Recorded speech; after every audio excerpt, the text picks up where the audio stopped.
Spacefarer. Hey guys, it's Caleb. Thank you for watching. Hope you're enjoying the show. If you're digging it enough to support us, we could use it. WTUFO.com, YouTube, Buzzsprout, Patreon.com/WTUFO. Any of those places are a good place to sign up for $1 a month or whatever you feel like kicking us. It would be super helpful for the show to continue to exist. And thank you so much to the people who already do that. I'm deeply grateful, really appreciate it.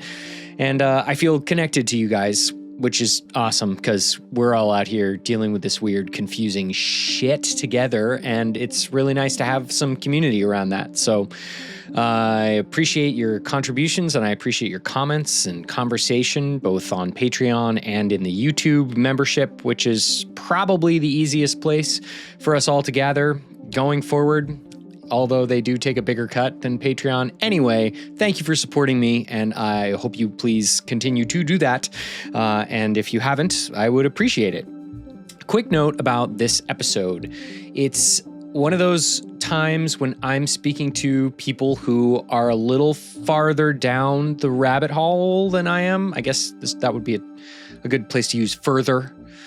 Rather than farther, which is a measure of distance. Further is the metaphorical one. So there are going to be some things in this episode that they say that I don't stop to push on too hard or debunk aggressively, because that's just kind of not what I think my job is. And that's not why I have these conversations.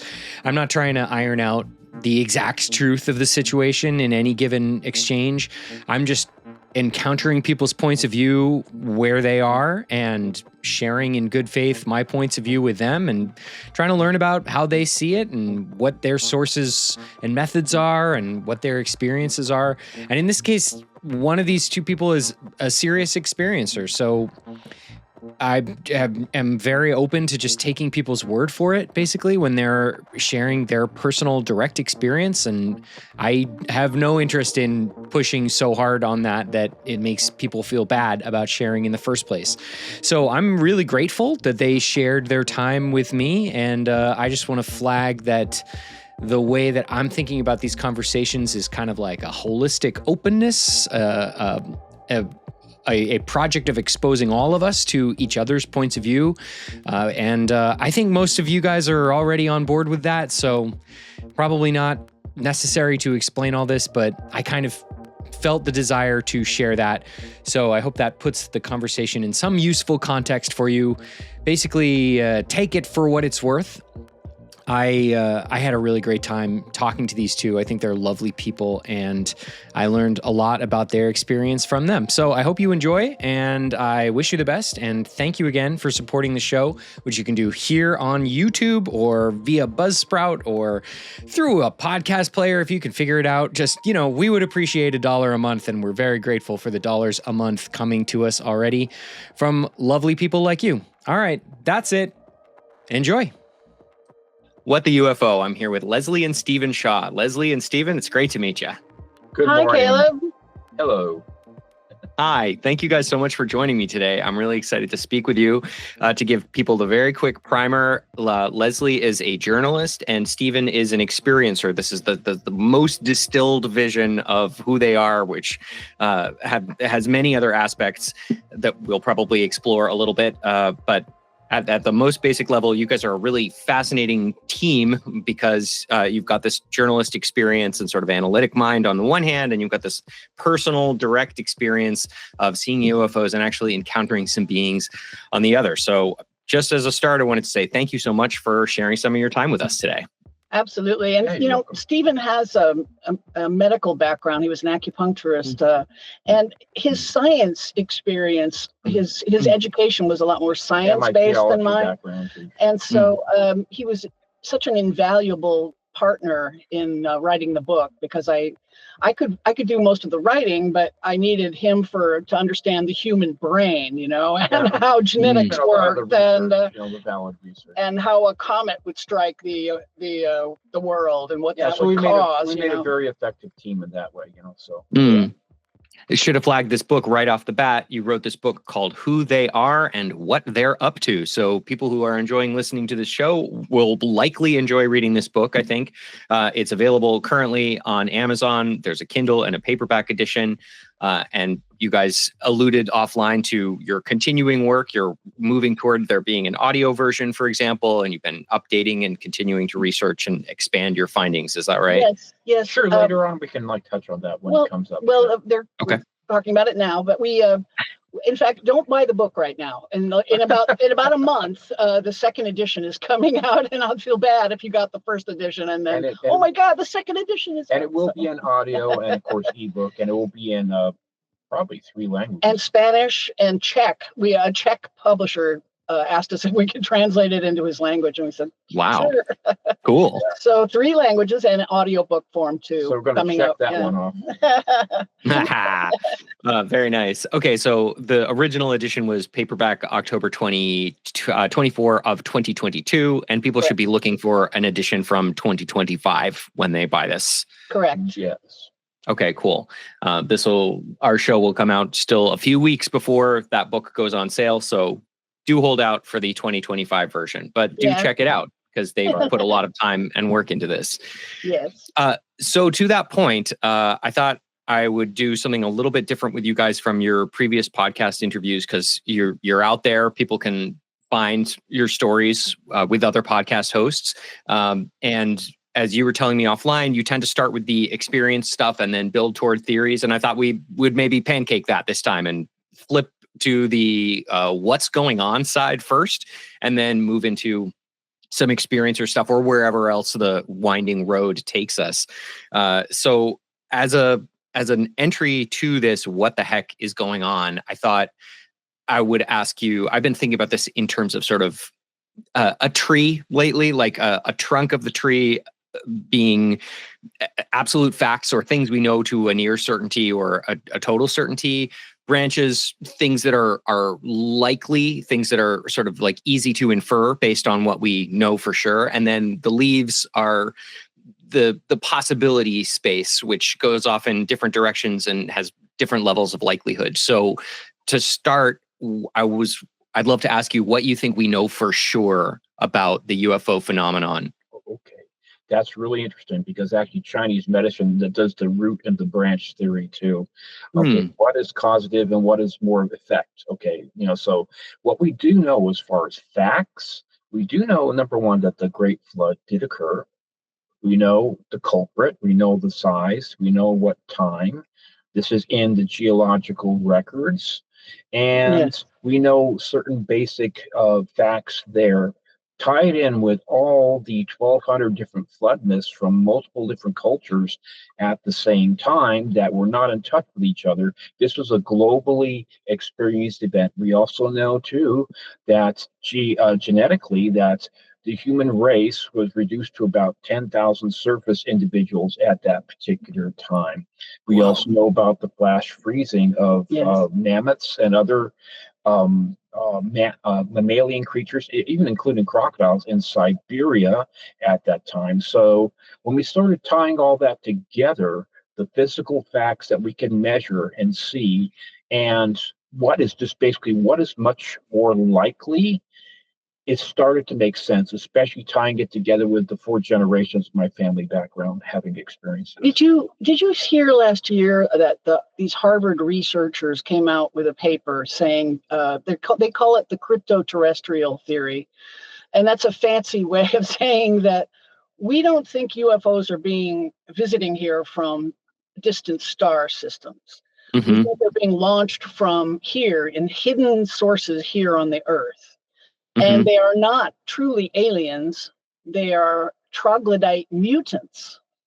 They are a breakaway branch of humanity who went underground to escape the Younger Dryas comet impact of 12,850 years ago. So the 12,850 years ago, we know almost nothing prior to that.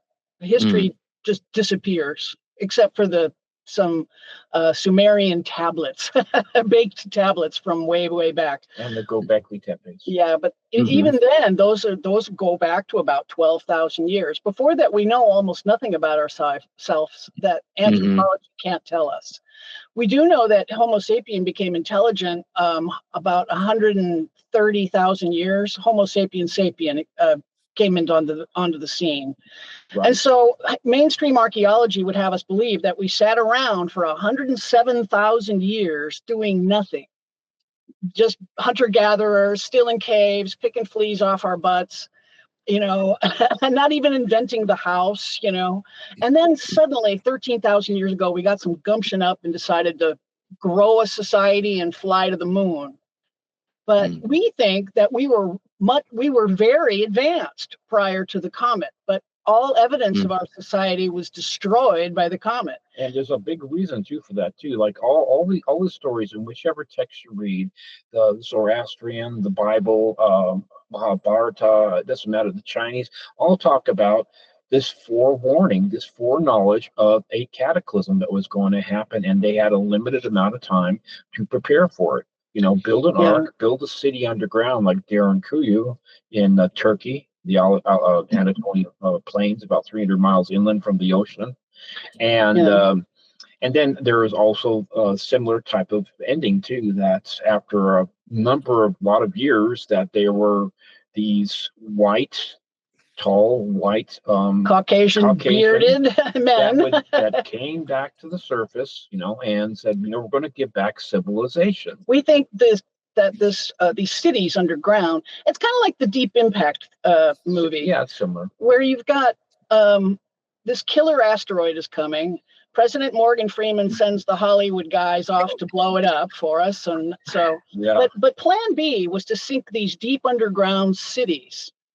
In arcs, they called them in the movie, and we think that's precisely what happened. We think 13,000 years ago, some guy looked up in the sky and went, "Oh crap! There's a comet that's about to kill us all," and they warned the whole world. That's why all of the flood myths, there's like almost 1,200 of them worldwide, almost all start with a warning. God warned us. A disembodied voice warned us. An emissary, an angel of God warned us. And they had advanced astronomy at that point. They had in order to calculate it, to be able to calculate it, and to be able to say this is 100% certainty. This is not 95. This is not 50%, but this is going to hit us. All right. So with that, you have to assume that, that, hey, again, human beings are nothing but inventive and curious and restless.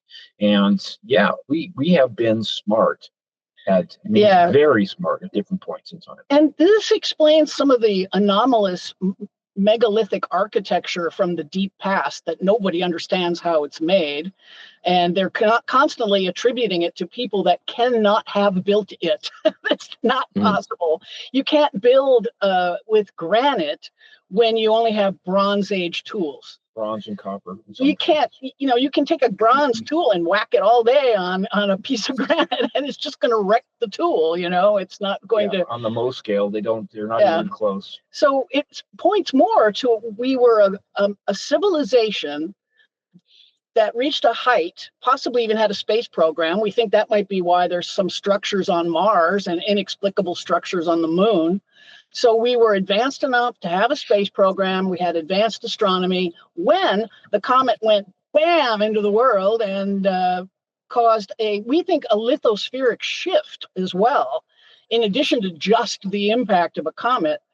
And so that would just rip the oceans from their beds. We're talking about 2,000 foot high tsunamis worldwide. And the comet was 62 miles in diameter, so it was big. Yeah, and it was moving at 40,000 miles an hour. They figure a minimum. Someone can move 100,000, but they figure about 40,000. Yeah. And it's a big giant snowball with a lot of rocks in them, and they break apart as they come through the atmosphere, and they're all on fire. Right. That's why the other thing we can find from the data that's found on 4 different continents in 10 different countries so far. It's called the Uccello. It's the Uccello horizon. It's a layer of charcoal. I should say I studied ancient art history as one of my my minor in college, and so I was studying the flood myths for pretty much my whole life. I was looking at them, and the comet, when a dirty snowball hits the atmosphere, all the ice melts off, and you just have these boulders moving at 40,000 miles an hour. And what happens is the air in front of the boulder gets hotter and hotter and superheats to the point where it ignites the oxygen in the air. Right. And it just goes, the entire forest under that is now on fire. So the Uccello horizon shows that almost the entire northern hemisphere was on fire at the same time. Mm-hmm. And then after that is 1,100 years. It's called the Younger Dryas boundary, where the climate upheavals were so drastic you wouldn't have been able to grow crops on the surface of the planet. In the northern hemisphere, especially. And it caused massive droughts in the southern hemisphere. In other words, the climate just became so unstable that, One of the couple of interesting facts we found was that the northern hemisphere at that time became like it was raining all the time, whereas like you get past the equator down to Peru and Chile, they immediately went into a drought. Yeah, it moved all of the rain up to the top half of the world and just dried the bottom half. Yeah, and this is in the ice records. You can actually track it in the ice records. Yeah, and so we think these people moved underground, and the mutations that we're seeing in them are indicative of somebody living underground. The eyes are bigger, the eyes are blacker, the skin is grayer, you no longer need melanin in your skin to prevent sunburn. You don't need hair any longer to prevent sun exposure. Nature selects for what you need and what you don't need. And we're actually hearing reports of women are in this breeding program, this alien hybrid breeding program. Women are sometimes taken up to the ship and allowed to coddle their babies. Mm-hmm. They're half hybrid alien babies, And I would point people toward the John Mack books if you want to hear some direct reports of stuff like that. Yeah, sure. And they're actually starting to, under black light, the sweat from the baby, it fluoresces. This is another thing we would expect to see in an underground race. They start to slowly bioluminesce. People do bioluminesce. Yeah, human beings do have the ability to bioluminesce. It's really low, though. It's like we have it, but it's like the appendix. Nobody really knows why it's there or what it's really used for. But it's a latent thing that that is. And you hear so many tales about the angels being luminescent, being Noah being luminescent.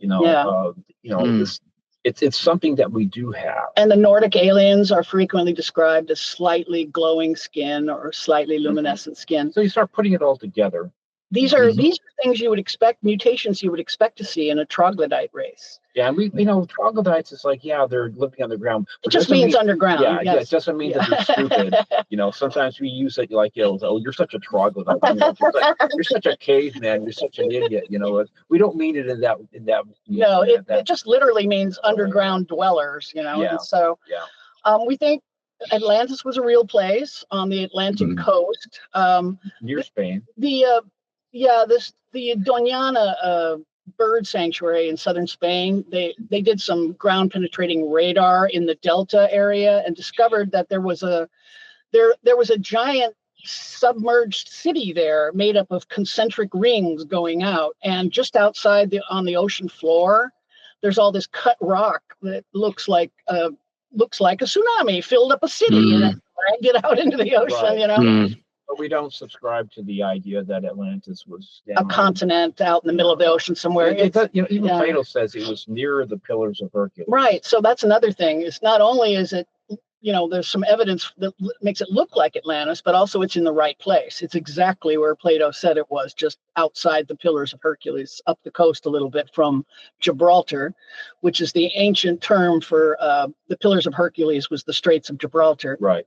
And so we think Atlantis would have been ground zero for the tsunami activity because the comet struck from Georgia to Canada along the east coast of the United States and in parts of Western Europe.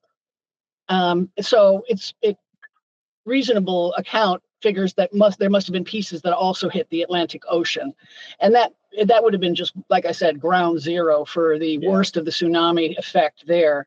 Yeah. So and we're talking about like 13,000 years ago. This comet, you're looking for Okay. Correct. And do we have a strong matching candidate right now in the archaeological record or in the geological record for a comet in that time zone? Oh yes, yeah. oh yes, it's been Yeah. proven now.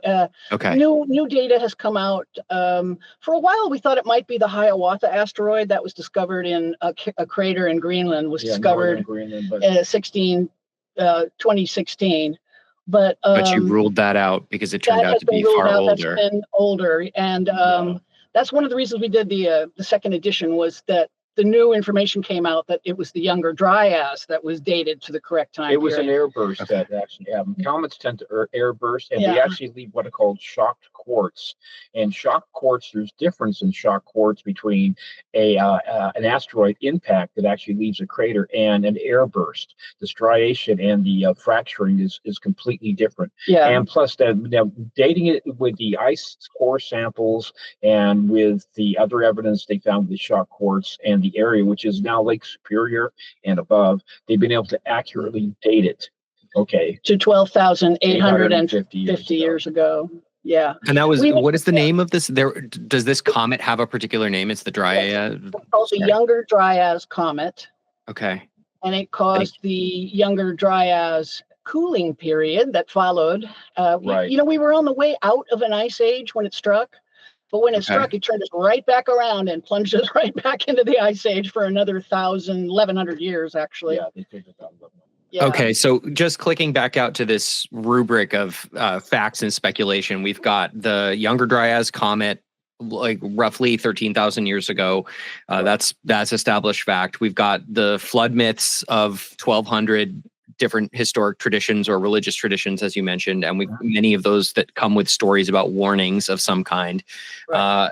We've got the lithospheric shift. You've got ice cores with evidence about there being like a very significant event around this time, and then we've got civilization starting to pop up, sort of somewhat surprisingly, in the thousands of years following this, and we've also got underground civilization evidenced to around this time as well, like some big cities that are somewhat mysterious. And we've got a bit of a mismatch from archaeological technologies that don't seem compatible. So those are all established facts. We don't necessarily. There's one that you missed. Okay. There's one that you missed. Which one? In the looking at the DNA as far as the human population. It's called a genetic bottleneck.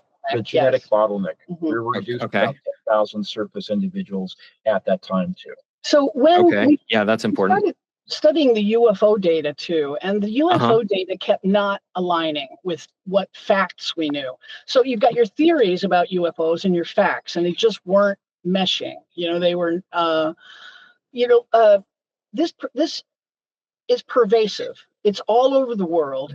But it also seems to be going back for thousands of years. Right. Again, this doesn't sound like visitors to me. This sounds like people in residence, maybe, or in the solar system somewhere. And just to flesh this in a little bit, I was going to come to this, and I'm glad that you are doing that. You have to pair these facts with then facts about sightings and encounters, right. Which I've heard you say elsewhere, we think are maybe in the ballpark of like 10,000 a year of just sightings currently, which suggests maybe it's more like 100,000 if you account for all the things people don't report.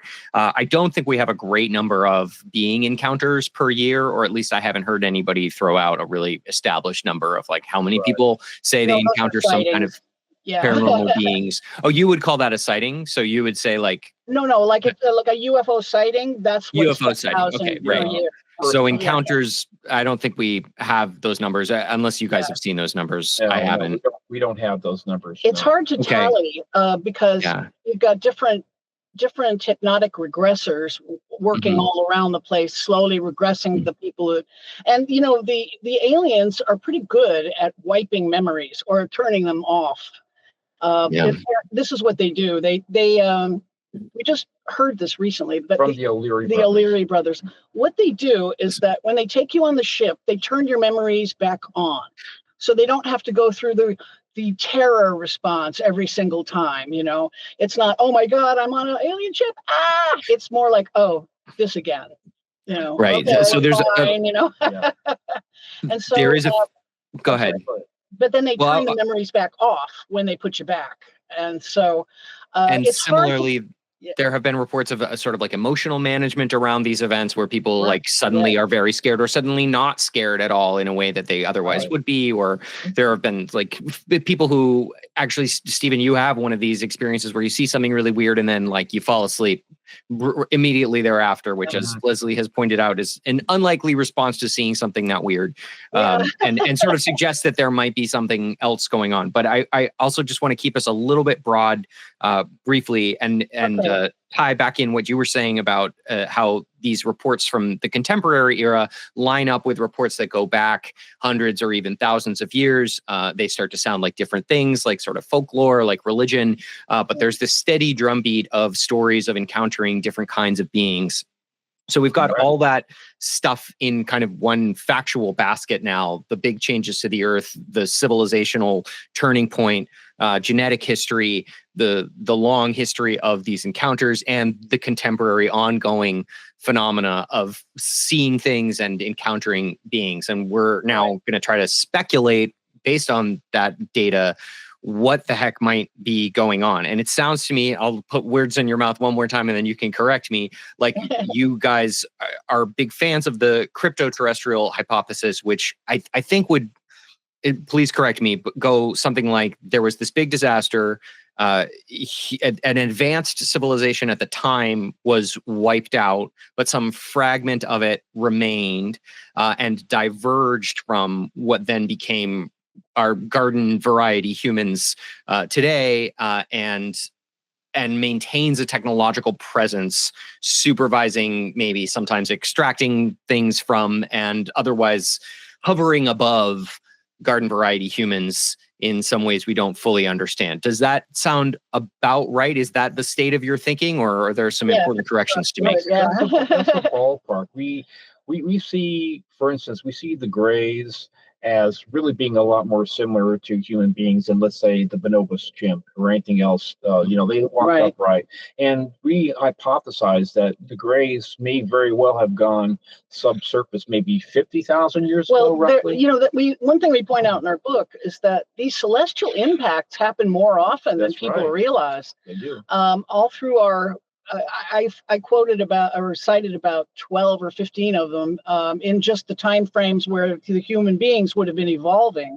Right. So they bedeviled us for a long time. And for all, we don't know for a fact when everybody went underground, but we think the Nordics went down to Antarctica. The Nordics were, we think, were the Ariani, and they live under the ice sheet of Antarctica. And we think they're a remnant of the population of Atlantis. They're the ones that left Atlantis to go underground. And you've got Shambhala, you've got Mount Shasta, you've got Mount Kailash. Yeah, there's lots and lots of myths about Right. people going underground too to survive. So what's going on. To your point here, it sounds like you're describing probably like a panoply of different kinds of beings. Is that right? Or do you imagine them being all pretty closely related? They're all human, Humans. though. They're humans. They're humans that have mutated, but not in the way that people think of mutants like being weird, but they just have adapted. They're weird. Your eyes would have to go after a few generations.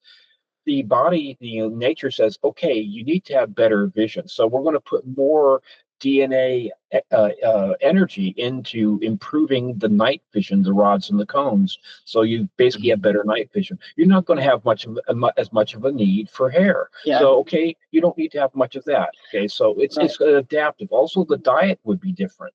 Okay, and then after a few generations, humans are adaptive. We're very adaptable. So you'd have like your children being raised that basically the surface would be scary, scary, or like the unknown. It'll be fascinating, but you grow up underneath there's plenty of geothermal down there.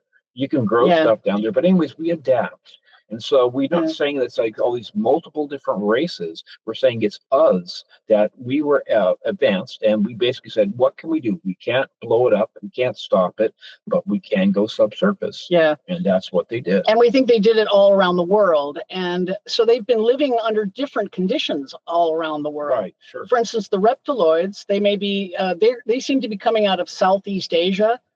And there are vast underground caves all through that area. And the reptiloids are being seen inside these caves. So we think this may be just the humans that went underground there were maybe in a much wetter environment and had to develop different kind of skin. But everybody that, all these different alien types are all bipedal hominids that are perfectly upright walking with the same skeletal structure as us. That's a giveaway right there. Even the mantid creatures, as weird as they are, and we're not really sure how they came about, but we think that they're doing a lot of bizarre breeding down there.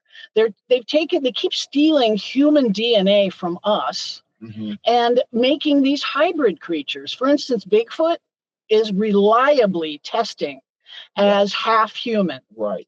It's the genetics coming back for Bigfoot show the mitochondrial DNA as human and the nuclear DNA as an unknown primate. So we're not talking about an animal that used to exist, naturally on this planet. Coming from a different star. It's a hybrid being that somebody is creating. From maybe Gigantopithecus, merging it with human DNA. I saw that. You may have seen the documentary of that Russian surgeon back in the late 50s. Decided, hey, wouldn't it be interesting if I could make a two-headed dog? And so he basically made a two-headed dog back in the late 50s, and it lasted for a couple of hours. And then you look at these stuff going back to Egypt, Osiris, and these different gods that they were depicted with different heads, or just we tend to screw around with genetics, and once you get the ability to change and have that power, there's an old saying that whoever controls the DNA of a planet controls the planet. Okay, I don't know. It's not a very old saying. No, so I think Sagan or one of those guys said it, or Stephen Hawking, and who controls the DNA? It might have been Crick. Might have been Watson or Crick, the guys who the helix, Well, look it up and be sure next time you quote it. Well, no, it's a real saying. He who controls the DNA of the planet controls the planet. Right. So do you guys imagine, or is your current line of thinking that most or all of these beings share a common ancestor with humans, that if you go back far enough, those branches of the tree of life would converge, and somewhere back where we're coming from, the chimps, the Nordics are branching off. Yeah, go ahead. It takes millions of years for a primate to go from an all-four creature like the chimps still are, really. I mean, they can make shift to walk a little, but when they're frightened, they run away on all fours and take to the trees, right? So at some point, the primates had to adapt from arboreal creatures into terrestrial creatures, walking upright. And that takes a long time. That takes millions of years of evolution. And we think that we are the only creatures on this planet that walk perfectly upright, except the aliens and Bigfoot. Well, we actually call them our cousins. Yeah, we say aliens, but there is that juxtaposition that confuses people. So we actually see them, especially another big giveaway from me is that they've been with my family for at least 4 generations, going back to Germany. And, so it's been 120, 140 years, and they keep on doing the same thing, coming at night, knocking us out, stealing our DNA, which means they can breed with us, and they can breed with us pretty easily. And they're selective about what type of bloodline or what type of genetic profile they're looking for. So this is not like, some people think, oh, this has only been happening since we developed the atomic bomb. But no, that's not the case. You look back in history. In fact, we even talk about how the vampire mythos, like you were alluding to earlier, about how some of these things are just named differently. If you look at the vampire mythos, they come at night, they're very powerful, they hypnotize you, they take your DNA, and they revisit you time and time again. And it tends to run in families, the phenomenon too. like Right. the succubus or the incubus. And when we first started looking into the alien breeding program, I figured, well, if they're really aliens, they must be doing some sort of genetic modification, in vitro fertilization. And sometimes the fertilization is in vitro, but many times, frequently, they're just having sex. And if you're having sex with us and making babies, what are you? You know, what can't be anything else? And you have to be for the viable offspring. You have to be about 99.96 or 97% the same genetically. Yeah. Otherwise, you're going to be throwing basically a sterile offspring, or no offspring at all. And so when you start adding up those facts and the science behind it, it's like, they're not coming from Arcturus. They're not coming from the Pleiades. You know, if they have, they've been doing it for like tens and tens of thousands of years. And also too, people don't realize that when you go to a different planet, it's not like Star Trek, okay, where they have these medical scanners on, where they go down to the surface and all of a sudden they're protected from all the bacterium and the viruses and everything. It's not like that at all. I mean, I've learned this from studying a lot of stuff on algae and seaweed, that the second that you're exposed to those very, very basic component parts that are with us since day one, your immune system is automatically under attack. I mean, massive attack, because you didn't grow up here. You're not indigenous. And we don't think the other part too. You have to be indigenous. We're not even sure that interplanetary, changing planets, us colonizing a new world. We would instantly be under attack from every organism on there with zero defense against them. Right. It would be. That's a good point. It's a problem that would have to be solved somehow, like biofilters in Star Trek, And you have to always have them on, until you your body adapted or something. So, and then maybe 10 generations down the line, they've developed an actual immunity to the world. But so we could be talking about outposts or sort of colonies, like creatures who came from far away long ago and then set up kind of like lines of operation, genetic lines, or soldier presence of some kind. I'm keeping extraterrestrials on the table personally, conceptually, but I would say that you've moved my needle a little toward crypto-terrestrials more than anyone else has so far. I find this really we do interesting. think that go ahead. The aliens, people have asked me, so Leslie, are aliens involved at all? And we think they were, because we're showing signs of, but this is, lately we've been talking about what happened 13,000 years ago. Our race separated. They went underground and took their technology with them. That's why they're 12,000 years ahead of us. But if we go back 300,000 years to when we think the human race was actually uplifted from Homo erectus into Homo sapien, and the Sumerian tablets tell us what happened. They said these aliens from this planet called Nibiru flew here, decided to move here and make a colony here, and uplifted us into Homo sapien sapien. And we would think, what a lovely myth, except that there looks like there's been an editing job on our genome. Jason Martell talked about this. He's a fan of or he's a believer in the Anunnaki theme, and he does seminars and about the recent scientific stuff coming out. Like people have heard about CRISPR technology, right? And the DNA editing and splicing and that kind of stuff. Okay, so it looks like if you look back, about 300,000 years ago, it looks like there was a cut and paste job done on the cerebral cortex, the neocortex, which is the most recent part of the brain, near where the Broca's brain is, which Sagan talks about, which is the area that gives us speech. It looks like there was literally a cut and paste job done that literally gave us, as Homo sapiens sapiens, the ability to understand language. And the other I've heard you mention this before. Can you just help me understand a little bit more about the idea of the cut and paste? Like, why does it look like a cut and paste? Yeah, he's saying that as far as the researchers looking, normally like a cut and paste, we do it, let's say, don't quote me on this, but it's like from if you're taking out a section of, because human beings are only 4 base pairs. In fact, everything on the planet is 4 base pairs. All right. So you take out the guanidine and the other cysteine, whatever they are, and you take out that section. DNA. You do it from the outside. It looks like this one was done from the inside. Okay, they did it from the inside as far as like from the exterior to the interior. So it looks like it was manipulated in a way that we aren't doing, but we can recognize that it was done. Right. And it happened in this time frame, because you can't do everything with telepathy. You have to write down blueprints to make things. You have to have a working plan. And the other thing too is people think, well, telepathy is like this higher evolved thing. No, everybody thinks about it wrong. Telepathy is the most basic way of communicating, because whenever, like I say, I keep it really basic. When you think of the word tree in whatever of the 10,000 different languages, you don't think of how to spell tree, Tree, or whatever it may be, oogadoogoo, language, right? Okay, but you see actually a laid down, encoded message that is using chemicals that create a picture.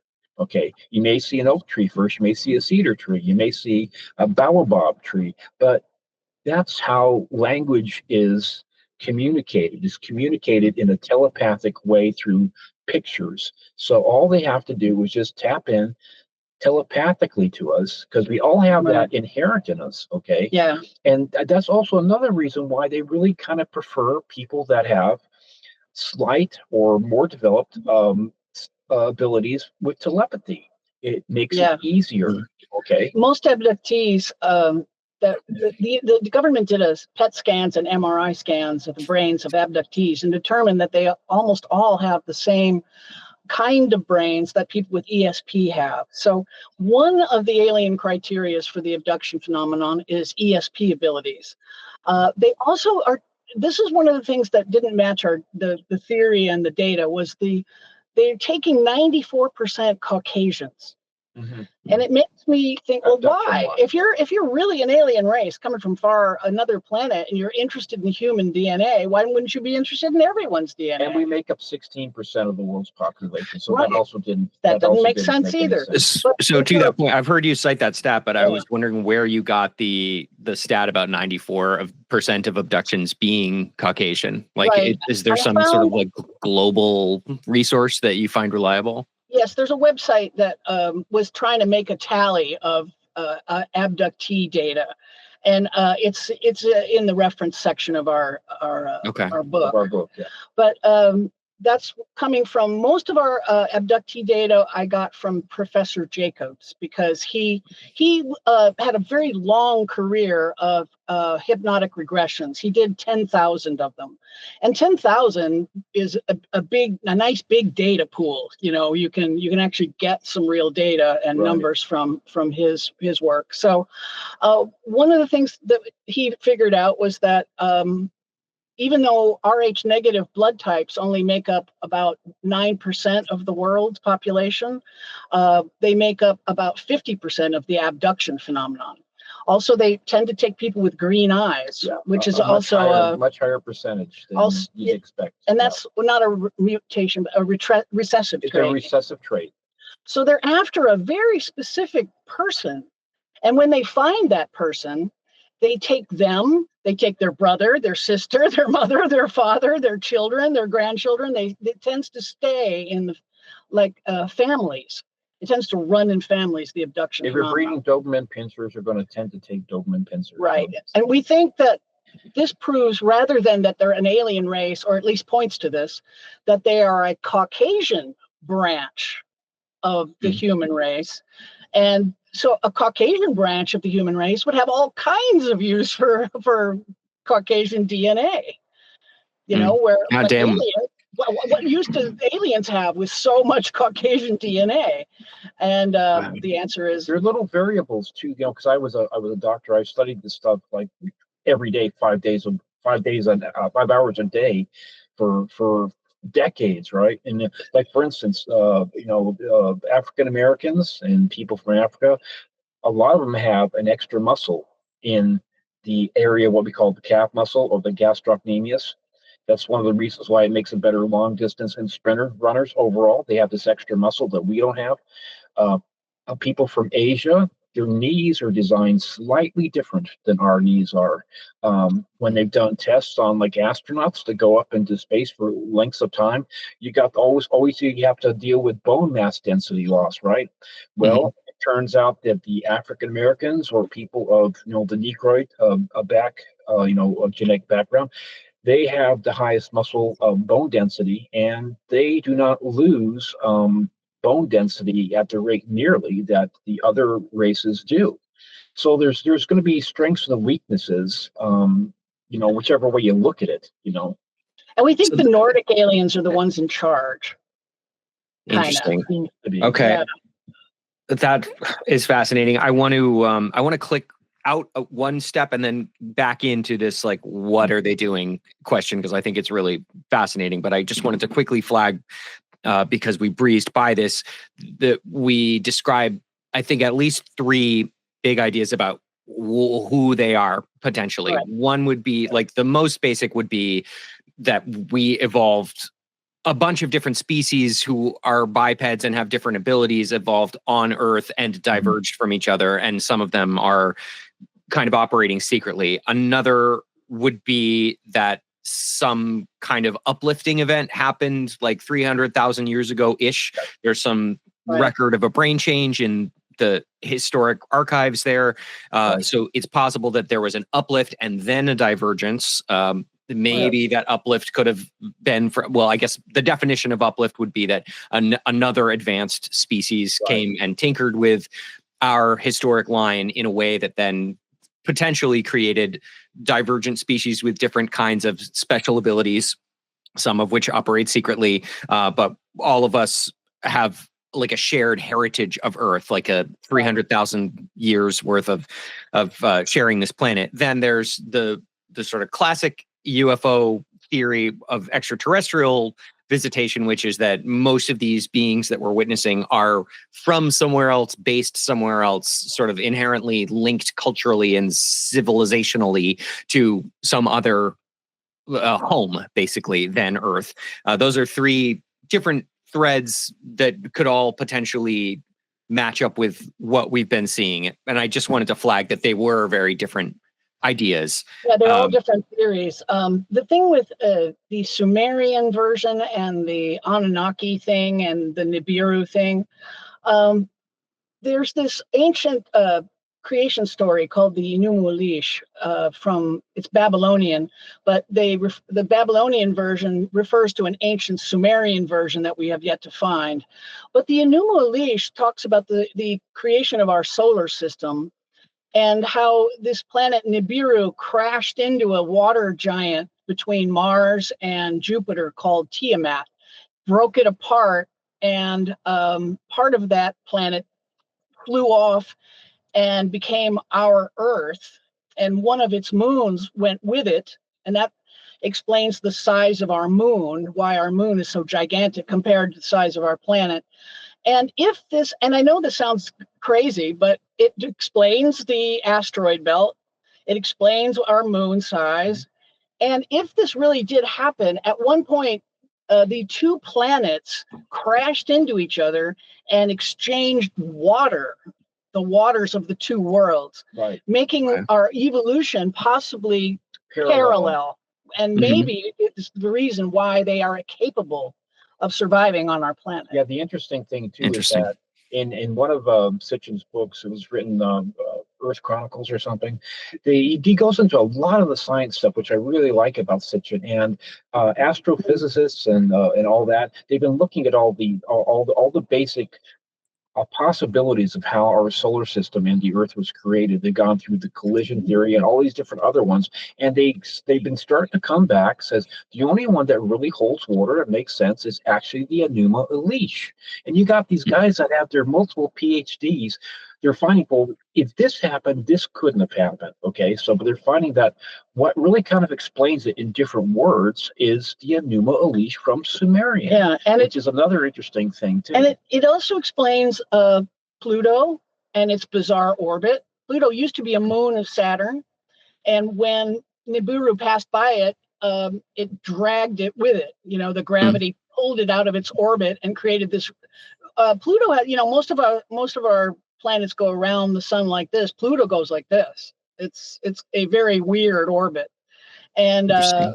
and It's not on the same elliptical plane, is that right? It's like off tilted strange way. I think 1 year is like 264 of our years or something crazy like that. Yeah, it's got a very long orbit. Also, too, people think that. Sorry, just really quick here. Like a lot of basic people think that Pluto is kind of like near the end of our solar system.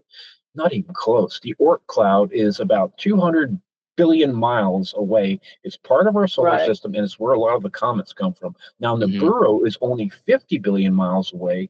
Looks like it's around a brown dwarf. It's supposed to orbit a brown dwarf, according to Sumerian tablets. It's supposed to orbit a brown dwarf in the direction of Orion.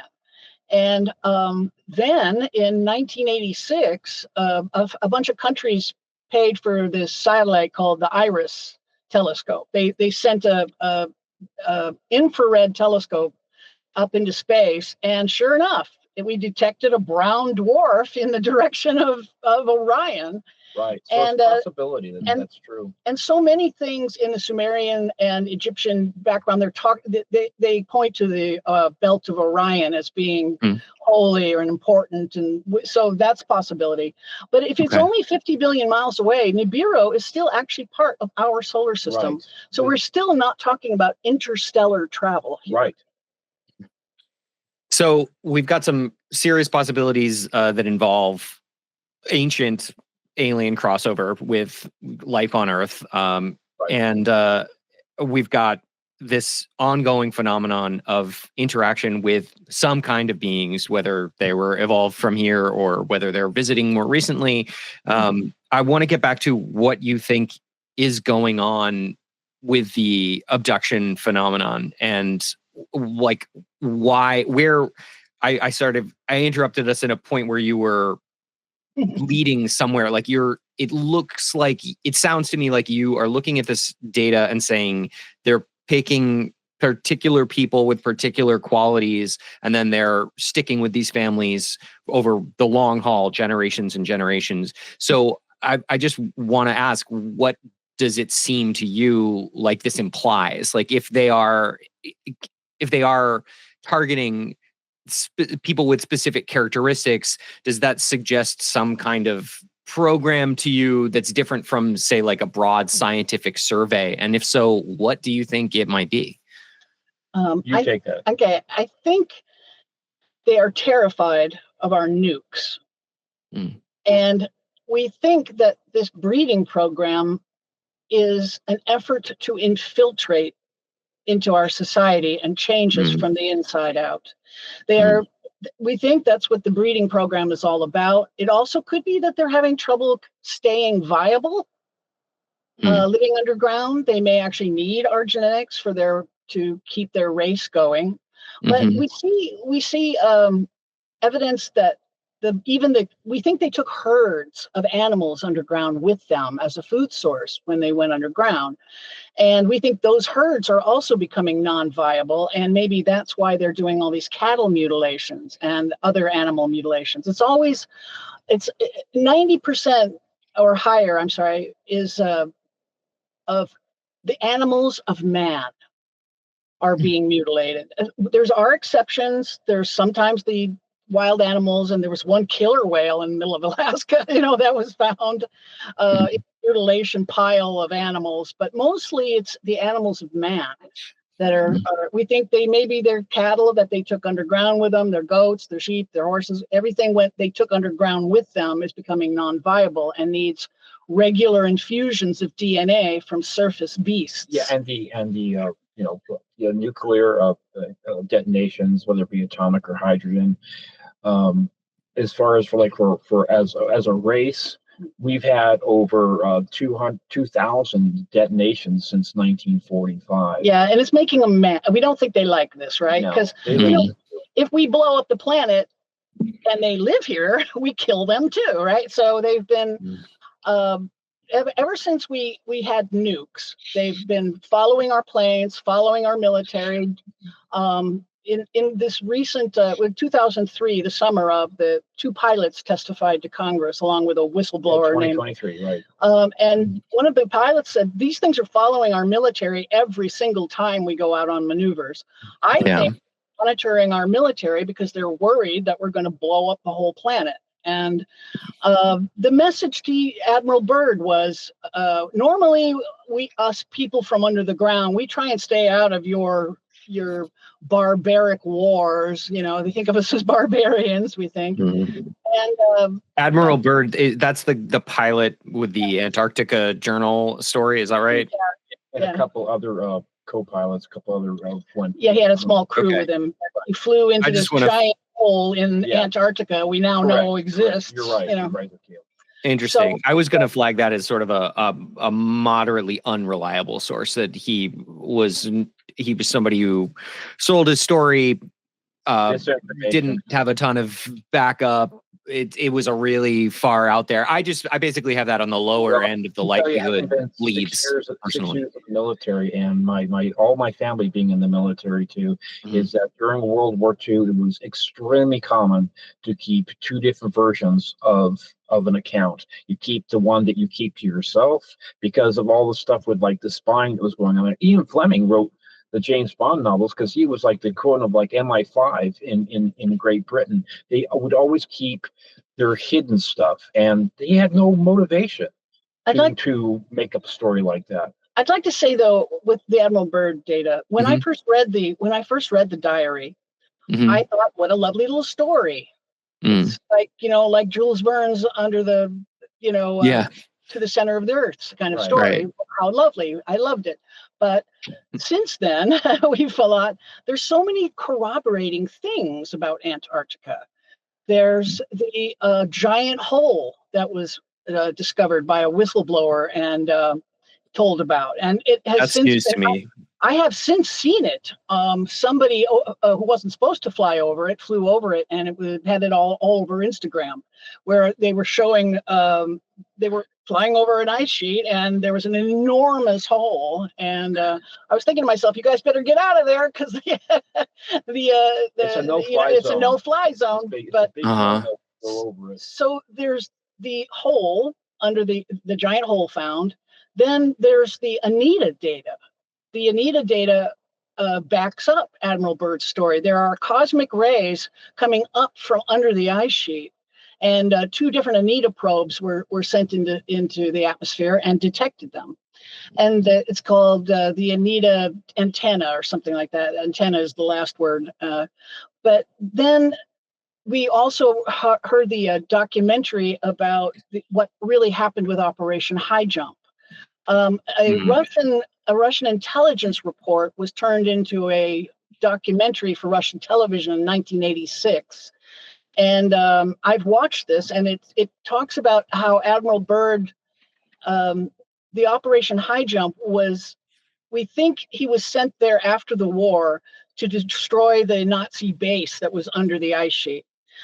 During the late 30s, Hitler started combing the coast of Queen Maud Land with his U-boats, and suddenly he started sending massive amounts of machinery and resources down there, personnel, engineers, and trailhead for anybody who wants to look this stuff up. Operation High Jump is an interesting starting point for research, and something that stands out to me is that it's still classified, which feels extremely weird. Like that information should no longer be secret. And try and find Admiral Byrd in the Congressional Library. Everything is still classified about him. Why? It's 80 years old now, I mean, why is he? I just tried to find a picture that I could use for the book, and that was under public domain, and I could barely find a photograph of this man. They've almost expunged him from the congressional record. Why? And then all these other whistleblowers are talking about.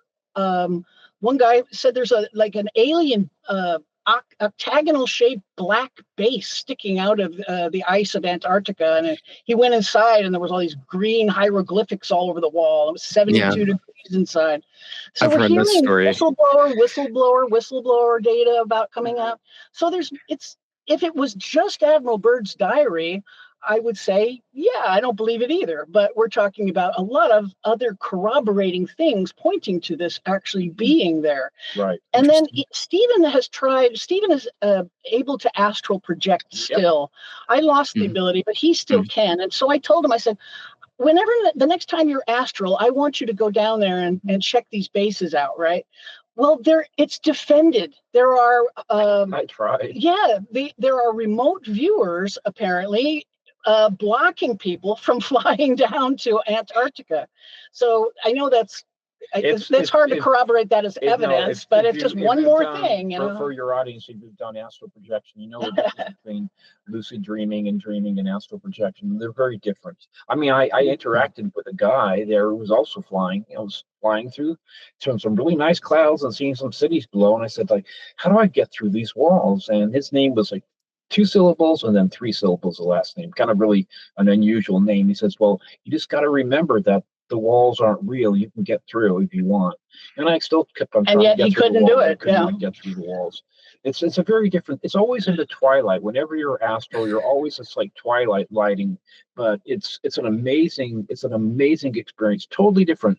Because see what I did, I was dreaming and I woke up floating above my body about like a month ago now it was. And I said, oh great. I'm in the astral plane. I said, I want to go to Antarctica. And so I just flew out of the room and started cruising around. Flying down to Antarctica. And came to some walls and I couldn't get through. And then I met this other guy there and we had a conversation like we are now. I said, well, how do I get through these walls? And he said, well, you just got to remember that they're not really real. And you can go through them if you want to. And I just still couldn't get through them. Still couldn't. And I kept on flying around for a while and then I got tired. Because, it takes a lot of psychic energy when you do astral projecting, and you literally will feel tired when you wake up. So it's, so anyway. And I find that all fascinating. Yeah, go ahead. I'm sorry. No, it's all right. We do this all the time. We kind of tag team in, but I was reading, I was scanning hundreds of witness testimony about UFOs, and I kept seeing UFOs that were coming up out of the earth. Again and again and again or and lakes again, or the ocean, like a UFO is coming up out of a lake, or up out of the ocean, or up out of a volcano, or up out of a side of a mountain, or the mesa opens up in a hole, and the UFOs fly in and out. Yeah, this is a good point. Quite common. And American Indians and Native Americans, they have a whole different relationship, what they call the Star Brothers or the Ant People, or even with Bigfoot. Mm-hmm. I mean, they see him as being part of the planet, being part of nature. It's we that have like this whole fear-based or like confusion. They're not confused about it at all.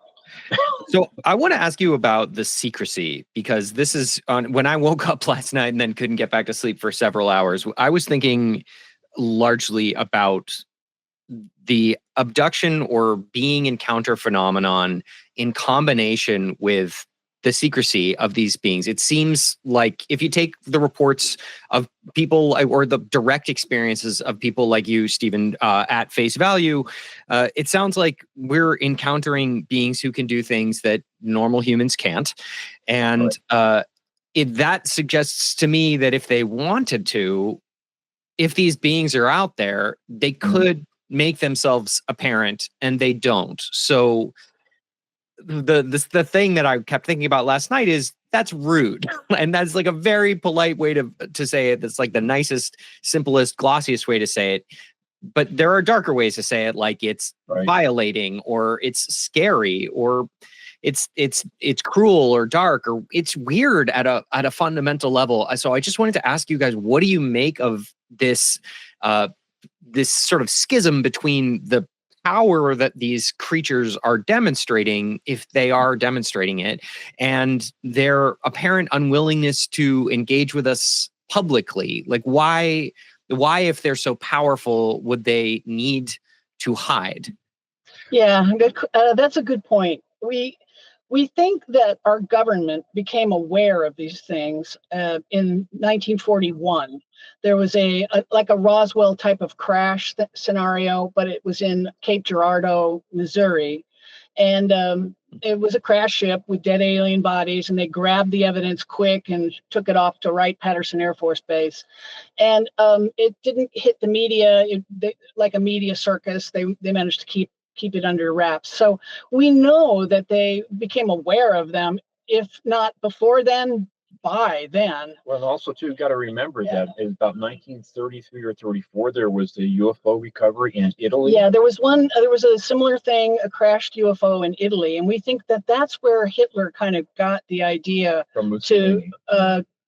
He got it from Mussolini, but we think that they possibly had survivors on that one that pointed to Queen Maud Land as their source, and that's why Hitler was combing the Queen Maud Land coast. But we think that they started showing themselves a lot more because of the nuclear bombs that we detonated on Japan. So they're started putting UFOs outside of all of our facilities. Our nuclear facilities all testified having UFO activity around them, and they proved to us that they can turn off our UFOs our nukes whenever they want to. So I think what's going on now is that our government wants to keep this under wraps, and we still call them aliens, even though we don't, just for reference, but we think of them as cousins. But the aliens sometimes show themselves to force the hand of our government.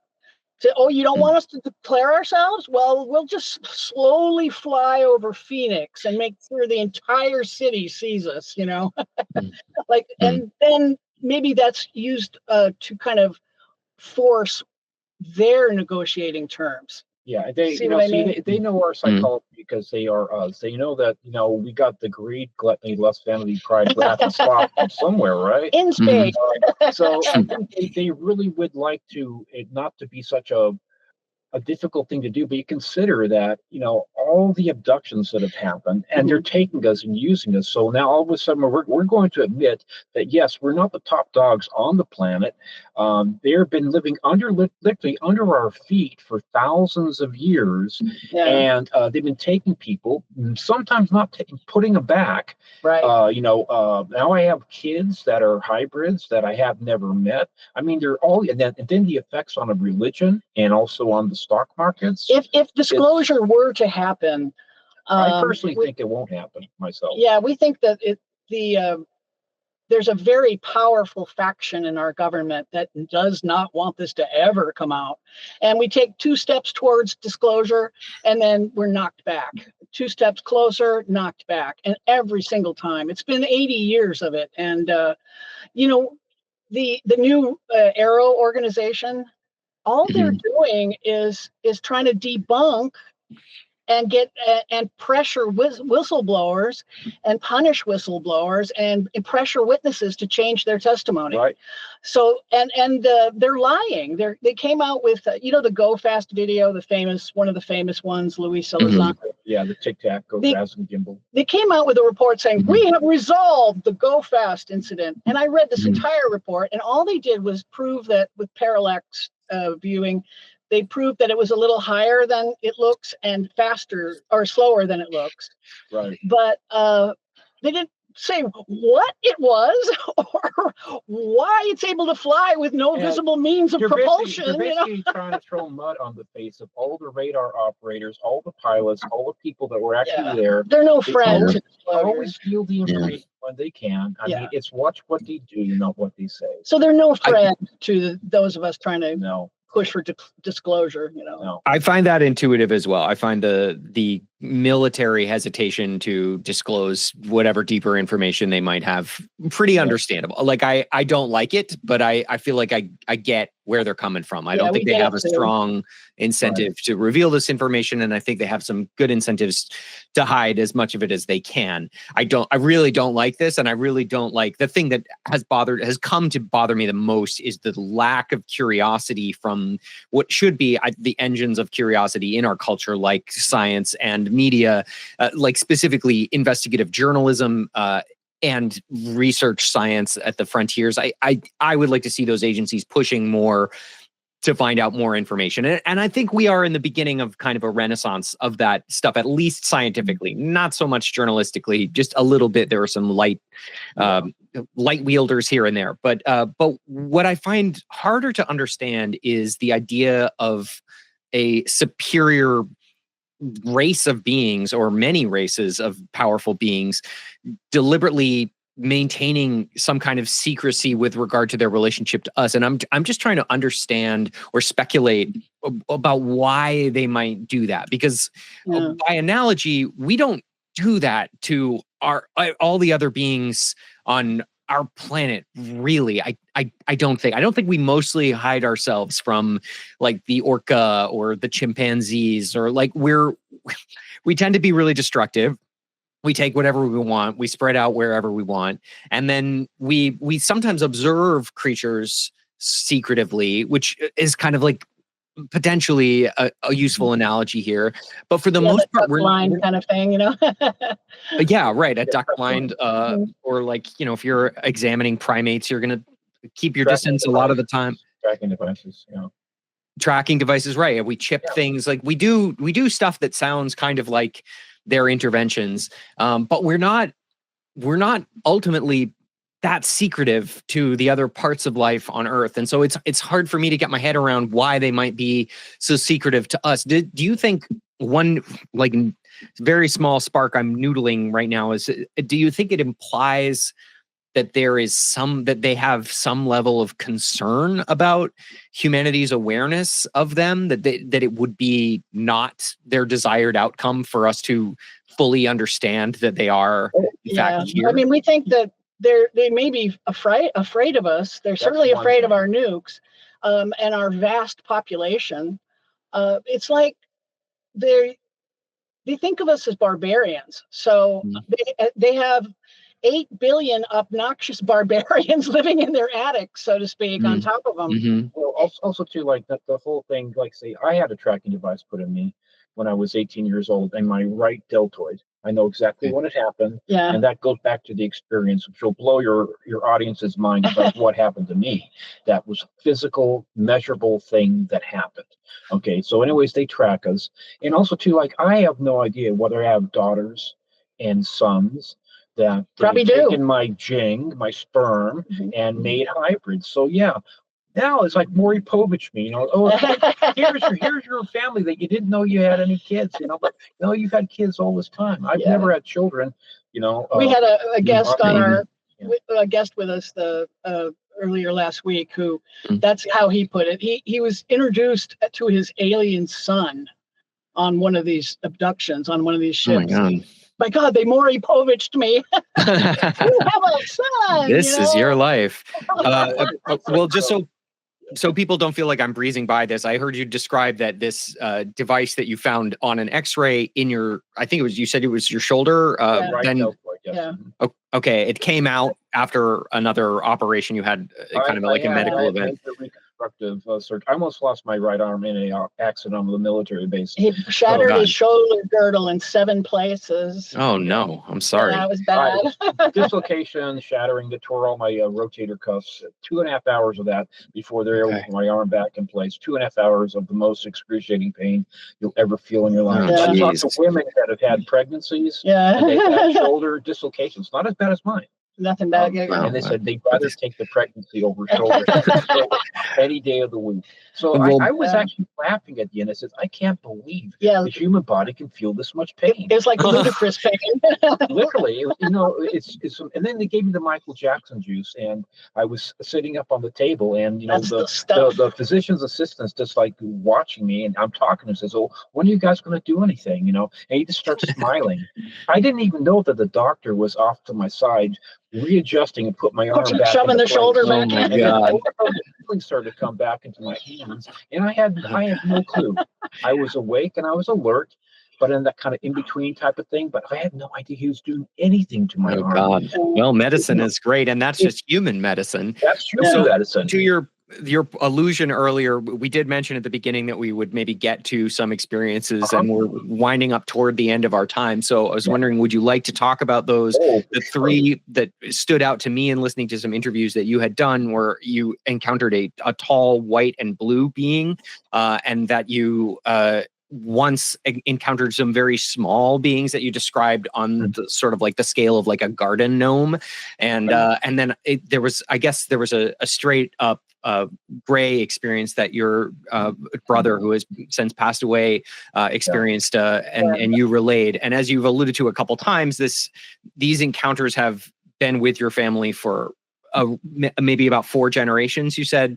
So I was wondering, I know there's a lot of material here, but is there anything that you'd like to highlight as like especially valuable to share, or something that you still think about a lot or want people to know? Before we get started, the gnomes, we don't believe in gnomes. Right. But the shimmery quality to memory, we think is signs of memory tampering. Yeah. And frequently the aliens, one of the things they do change in your memory is the face of the alien, the face of your abductors. They sometimes make it an owl when you're 8 years old, like if a tall gray walked into my bedroom, I'd probably be shocked out of my mind. But like a little garden gnome. But anyway, this whole thing was happening for your audience. In 1979, January 1979, these things were happening in 2 different locations, 350 miles apart. One was a house we were building in Sonora in the foothills of the Sierras, and one was at the house I grew up in. Really quickly. First night, I'll go through it quickly. First night, my dad was awakened by his closet doors opening and closing, and he's like, "What the heck?" And then he just blacked out. He told my sister and I at breakfast, didn't think much of it. The next night, he came into my bedroom and said, Stephen, I'm hearing a silver bell in the wall. My dad was a cabinet maker, a master cabinet maker. I was working with him. So we knew that bells don't ring in 2x4 walls. So we heard this clear silver bell inside the wall. Got my sister, and she said, "Where's that bell coming from?" Like a ding, ding, like silver bells. So that went on for a good 10 minutes. We banged on the wall. Then we ended up going to sleep. So we called my mom and my brother, who were at the house we were building in Sonora, California. My mom said, Jeffrey, the weirdest thing happened last night. I heard this bell and it kept on ringing. And I thought it was the phone. So she picked up the phone, was trying to have this conversation with this male voice. And I asked my brother, said, "Philip, did the phone ring last night?" I said, "No, the phone didn't ring, but Mom definitely picked up the phone and she was trying to have a conversation." I said, "This happened the exact same time that we were getting the silver bell." Next night, I was sleeping in my bedroom on the bunk bed, on the bottom of the bunk bed, and I was awakened by this whizzing sound in the air. And I just thought a fan or something like that. So I turned over, and then my bed was pushed from the foot of the bed twice, gently. Push, push. Growing up in Southern California, maybe a little earthquake, right? And then push, push. And now I'm starting to get worried. Okay. And then it was push, push, wake up. And then tap 3 times on the right deltoid where that tracking device was. Tap, tap, tap. I rolled over and I was scared and pissed off, quite frankly. And I said, "What?" And there's this shimmery object, a face in front of me. I'm looking at it, and then I just blacked out. Told my dad and my sister about it at breakfast time, and I was shook up. Went to work, and then I said, I'm not going to sleep in that bedroom tonight. So I slept on the couch in the living room. And I woke up at 5:30 in the morning. This is January, so it's dark. I looked at my piano. Been a musician most of my life, so I love to play piano. And listened to the fountain in the other room. And I was laying on my back, face up. And then it's like this being knew that I was awake. And it came through the front door, like opening a door. And it brought all this blue-white light in with it. And it just kind of floated, walked over to me, about 25 feet. It covered in about like a second or two. And it stopped by my right-hand side. And it paralyzed the right side of my body. I could still move my left side if I wanted to. But I'm thinking that I'm going to see the family spirit guide that's called Oak Legley for the audience. I grew up from a little boy knowing that we had this protector that would show up and save people's lives like they did to my uncle. Always looking the same, tall, about 6.5 feet tall, skinny. It appeared to me as the blue-white being. And it bent down to my ear and it said, "Hi, Steve." And it brought this light into the room with it. The light whole into the room and it flooded. stopped right by my side, encompassing the whole bedroom, the whole living room. And I was so excited. I was trying to see its face clearly. I could kind of tell what it looked like. And then it like unbent after maybe about 5 seconds. It went out back through the door, the portal that it came through, and then I blacked out. Now, here I'm even more shook up. Okay, I told my dad. So 11:30 in the morning, we decide we're getting hungry. So I'll say, I'll go down to Jack in the Box. So the clothes, I wore my work clothes to bed that night. And so I was wearing the same clothes. So I just reached into my right hand side pocket and pulled out all the coins I had. And swear to God, all the coins were magnetized. These are American coins, not supposed to be possible. I could pick them up. My dad could pick them up. There were a couple of nails in there too, but those are easy to magnetize, but not coins. And I've never had an explanation for that. This is 6 hours afterwards. Well, we surmise he was exposed to a powerful electromagnetic field during his abduction. And then the final night was what I have no clue. I have no recollection of this at all. My dad, our bedrooms were separated by a hallway, and he was an ex-cop from England, and he was awakened by this extreme blue-white light that was coming all through from the doorway of my bedroom. And he said, like, what's all this then? I'm going to find out what is going on to my son, And he's getting out of bed, he said, and he got this voice in his head said, Jeffrey, just go back to sleep. Steve is fine, nothing to see here. And that's exactly what he did. He went back to bed and then told me about it at breakfast. And then that was like the last of those 5. But like I said, this was happening in 2 different locations, 350 miles apart. And they tend to come in clusters, these events. Like Philip had 3 in a row. Yeah. And the last of the 3 was he woke up and looked in his doorway, and a tall gray, 6.5 foot tall gray. The typical gray was standing there. And he was 16 years old in 1982, again in the wintertime. And that's when Philip is Stephen's brother, was Stephen's brother, right? Brother's Philip, yeah. Philip was my brother, father was Jeffrey. Yeah. Okay. And when you said that was happening in 2 different locations, which 2 locations did you mean? One was in Sonora County? Sonora, California. Yeah. That's Sonora, California. Foothills of the Sierras. That's a house that we were actually building ourselves. We actually on weekends. And the other one was a house that I grew up in on Fallbrook Avenue in Woodland Hills. So Southern California, it's a suburb of Los Angeles. Okay, right. So they're both happening to you, but happening in 2 different locations at 2 different times. Right? The silver bell being rung at the same time. My mom picking up the phone at exactly the same time when we were hearing the silver bell in the wall. At the Wait, I'm sorry. So are you in different buildings when that's happening? Your mom is in one of these houses. Homes, yeah, 350 miles apart. Yeah. Correct. So okay, this is what I didn't understand. I'm sorry. Yeah. So it's both places at the same time, but apart. And the silver. Okay, so the silver bell happens to your mom is in Woodland Hills or Sonora. Sonora. Yeah, she's in the house that we're building, and with my brother, and I'm with my sister and my dad and myself in Woodland Hills, and we're hearing it ringing inside the 2x4 wall, the exact sound of the silver bell, and that's what my mom was experiencing. That she thought it was the phone that was ringing, so she picked up the phone. But this is happening, like I say, at the exact same time. Yeah. Wow. So it was a night. Yeah, it was about 9 o'clock at night. And it was happening back in Germany, and then the family immigrated to England, and then it started happening in England, and then they moved to California. So it follows, unlike a haunting, which seems to be, at a place. Fixed to a place more. This phenomenon follows the family wherever they go worldwide. My uncle who married my mom's older sister, he was in the RAF just after World War II, and he was stationed in Ceylon, which is now Sri Lanka. He'd heard about Oglugly. He knew about the tales about Oglugly. So anyways, he was sleeping in a multi-man cot, and he was awakened by this tall, skinny, dark, 6.5 foot tall figure, woke him up in the middle of the night, said, Douglas, you need to get up right now. You're going to be attacked. There's going to be a raiding party coming through, and you will probably get killed. And so he didn't doubt the whole thing about Oglugly. So he got up and he left the tent. And about a minute later, raiding party came through with bayonets and with guns and killed several of the officers. And this was in Ceylon. Okay, this wasn't in England, or this is following, because I guess it was important that he didn't die. So the funny thing is they do protect the family too, almost like you're protecting a prize cow, or something. You'll find this interesting. When his only daughter became of age, he bought her a white Triumph because he became fairly rich. And guess what the license plate was? Oglugly.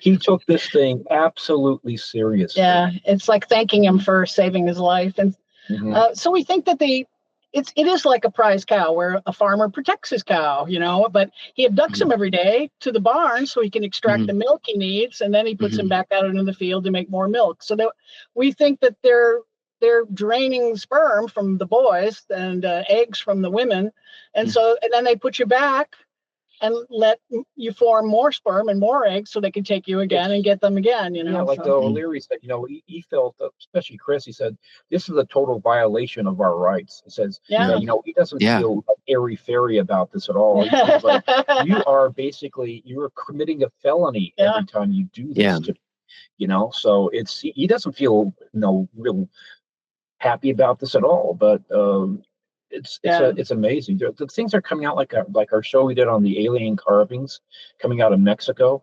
We know that human beings have been intelligent for at least 32,000 years to probably a higher level than we are right now. Yeah. The stuff that's actually coming out of Mexico and Peru and Honduras, it actually is proving it. All the pyramid complexes in Mexico align to where the pole used to be 12,850 years ago. And we think that dates them to that because, the Anunnaki had a presence in the New World, according to Sitchin. And Sitchin's, he was thrilled when a bowl was found in Bolivia that had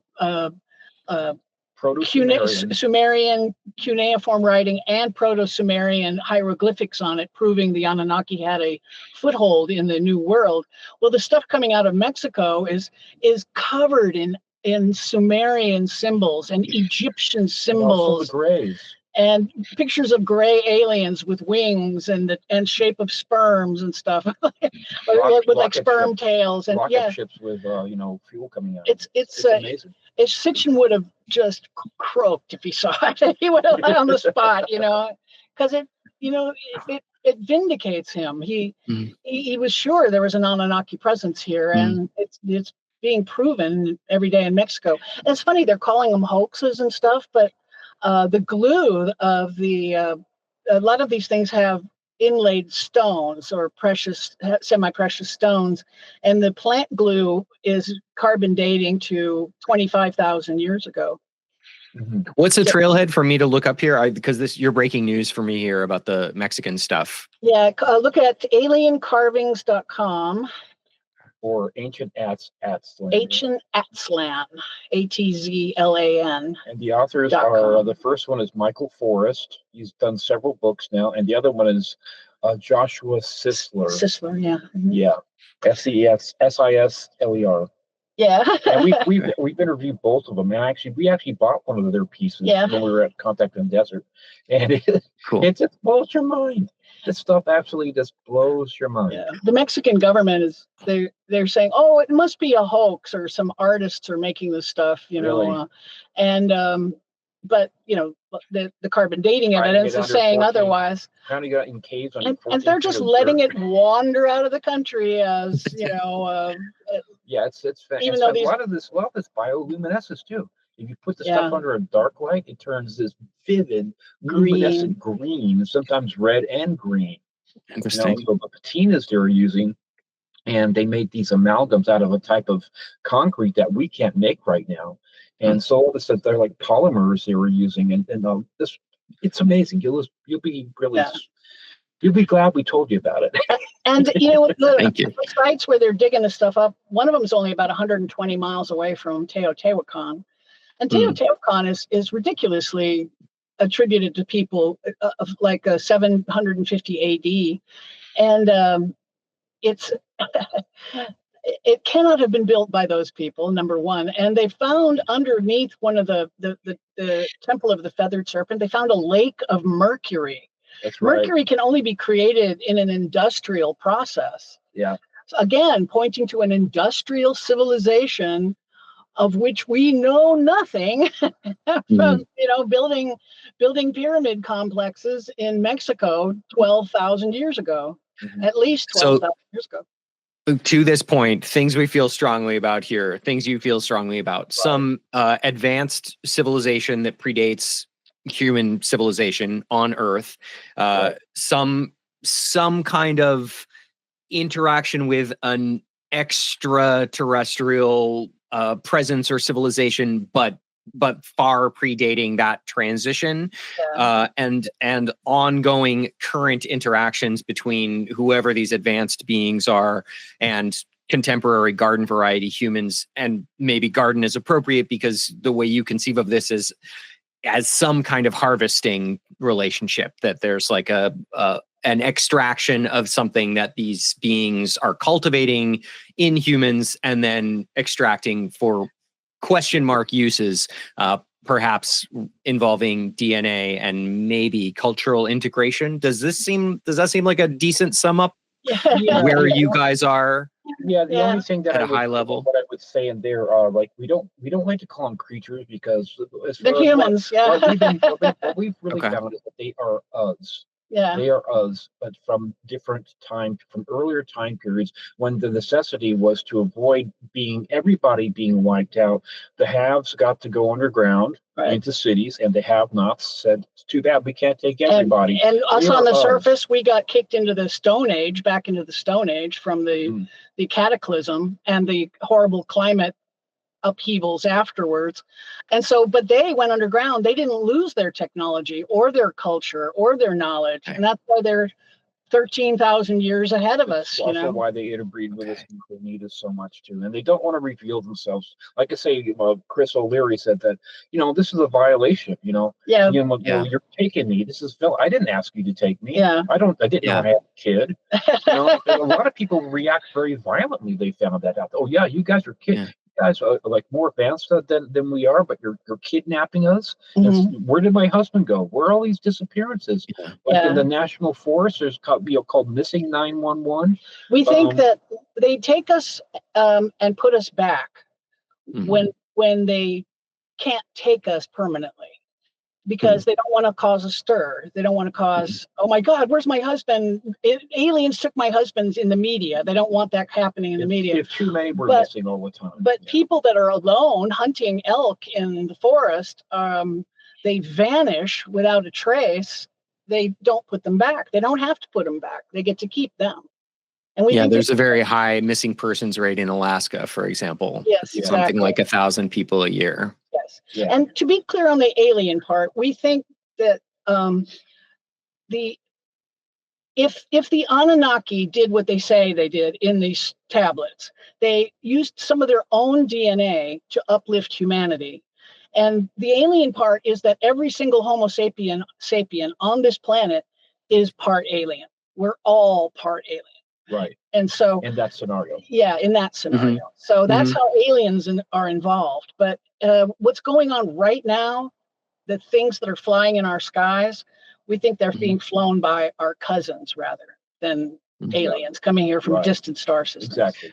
So you have sort of three groups there. One is like the progenitors, whoever these beings were that uplifted our common ancestor. Yeah. And then Right. there was a divergence between garden variety humans and Right. the advanced humans like the Nordics, et cetera, who are still interacting with us. But as far as you see it, you think the Anunnaki or whatever those older beings were are maybe not in the picture these days, or do you think they might still be around? It's a possibility that they Yeah. aren't. And I think they might be the mantids. I'm not entirely sure, but the Hopi described the Anunnaki as ant people.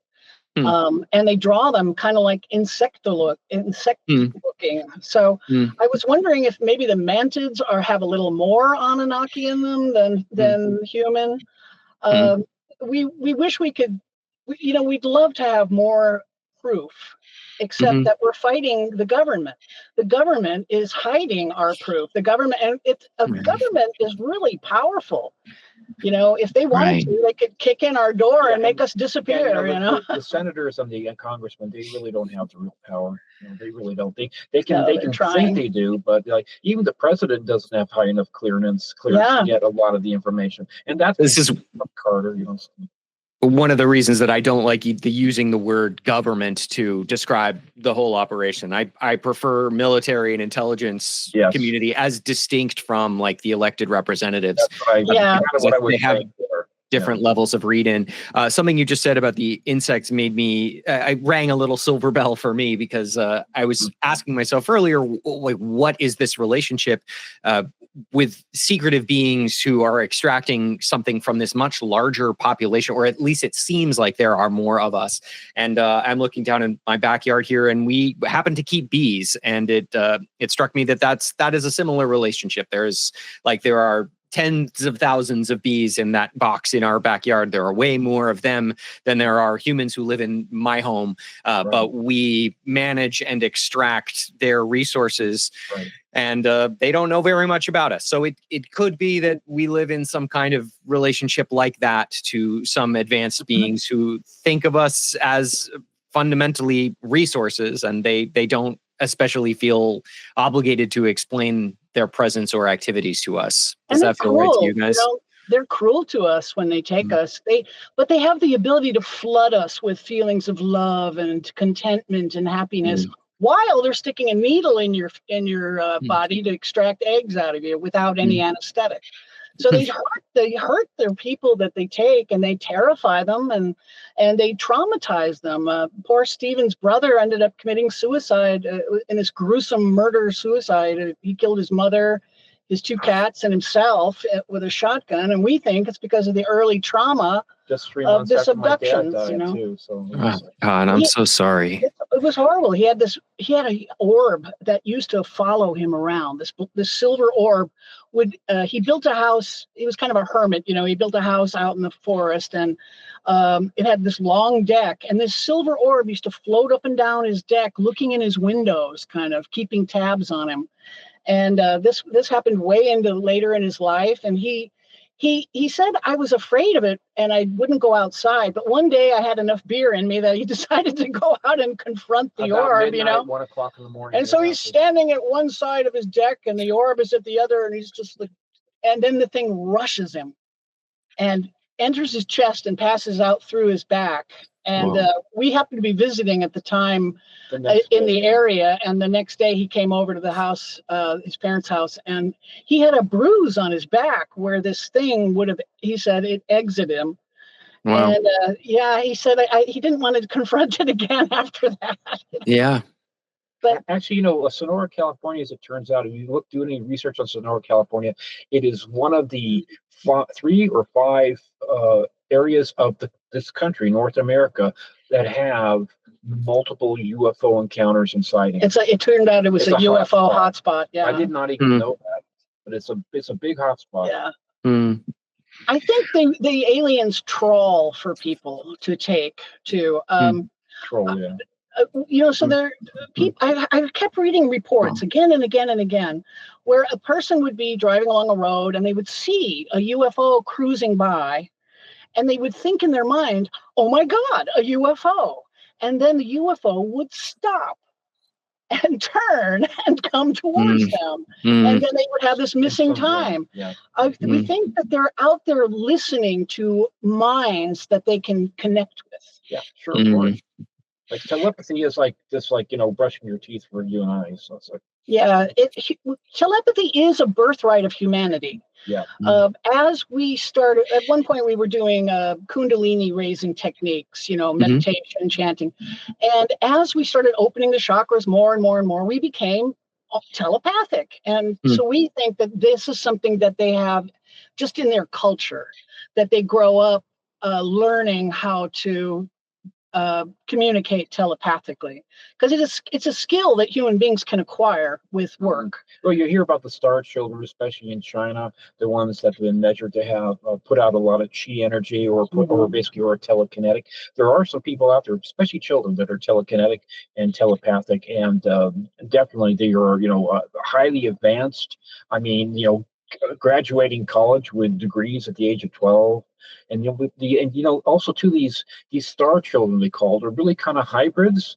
Like, for instance, if I do have a child or maybe a couple different children, I can guarantee that their eyes would be bigger than mine. Okay, and they would have more telepathic abilities than I do, for sure. So I think part of the whole thing is that they're trying to either integrate or infiltrate, or a combination thereof. But they do look different, and they do have definitely have the ability of telepathy. So we think the good version is that they're just trying to reintegrate our two races together. Mhm. The That's the good version. the bad version is they're trying to take over our race so that we don't blow up the planet and kill them too. Right. Mhm. Not really sure on that one. But, you know, we are at the Interesting. witching hour, you know, so You are at the what? Sorry. witching hour. It's like, you know, you're past your, you're almost at the 2 hours almost. Yeah, I'm taking it as a compliment Yeah. that we're going over your usual time. Yeah, thank you for indulging so deeply. I guess I should let you go, but I want to ask on our way out, the basic stuff. Where should people follow and connect with you? And then if you'd like to leave us with, how do you think we should move forward in these next few years? People who are listening, who are curious about this, do you have any advice for how we should think about it? What kind of avenues of research or inquiry should we be pursuing, or just what kind of posture spiritually and intellectually should we be attempting to hold as we encounter and embrace this information? For one thing, beware of false prophets is always a good one. Well, You know, I think we should work towards disclosure, and it could be very disruptive to our society when it does come, if it ever does come. But I feel it's a Band-Aid we need to rip off and just cope. You know, okay, there are aliens, they're not really aliens, but let's just get it over with, reintegrate, learn something from them as a society. Whenever they do impart their message to us, it's take better care of the planet and stop using nukes and stop being so industrial. Try to be more agrarian. These are messages that I'd like to emulate these messages. I'd like the planet to be more agrarian. I'd like us to be less industrial. And I don't like having nuclear weapons pointed at me, just a thumb's push away from killing us all. So I agree with these goals. Do I agree with their methodology of doing it? No. Stop taking us and performing medical experiments on us and Without our stealing our permission, DNA. Yeah. So right. those are kind of how we would look at the future, you know. Yeah. Yeah. So then as far as like getting into it, we also have a documentary out there called Who They Are. It was just done last year. It's on Roku and Plex and Fossum. Nice. And Apple TV. Yeah, we're very happy with it. It came out very well.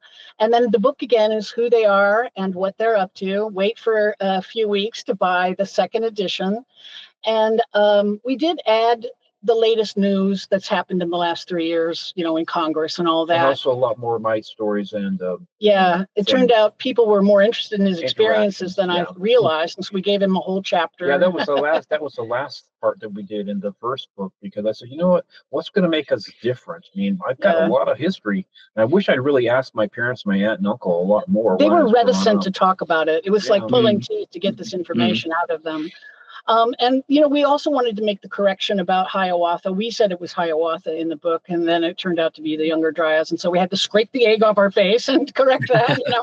A lot of scientists had. I mean, who knew there were two major celestial impact events only 900 miles apart in the same, you know, region of the world? And right. And the scientist, Kenneth is his name. He's out of the University of Santa Barbara. Stanford or Santa Barbara? No, Santa Barbara. And they did the work on the nanodiamonds discovered in the Uccello horizon, proving there was a celestial impact event. It fooled him too. He thought it was the Hiawatha was it too. So at least we're in good company that way. But we made the correction, and now the new edition will have that. And then should we tell them about our podcast too? Is that yes, appropriate? We have a podcast. It's called Abductions 101, UFOs and Paranormal Connection.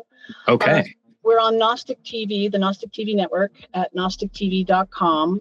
And we're also posting the shows to YouTube now too. We had permission from the Gnostics network to do that. Great. And so, we'll have a YouTube channel also under the same name, Abductions 101. Right. And we also are on Instagram. And if you want to reach out to us, that's how to do it. Just DM us on Instagram. And it's at leslie.shaw.author, and our Facebook is the same handle too.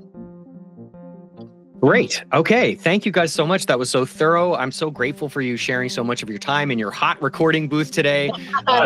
It's been really great to meet you, and I hope we can reconnect someday in the future as we all learn more about this fascinating stuff.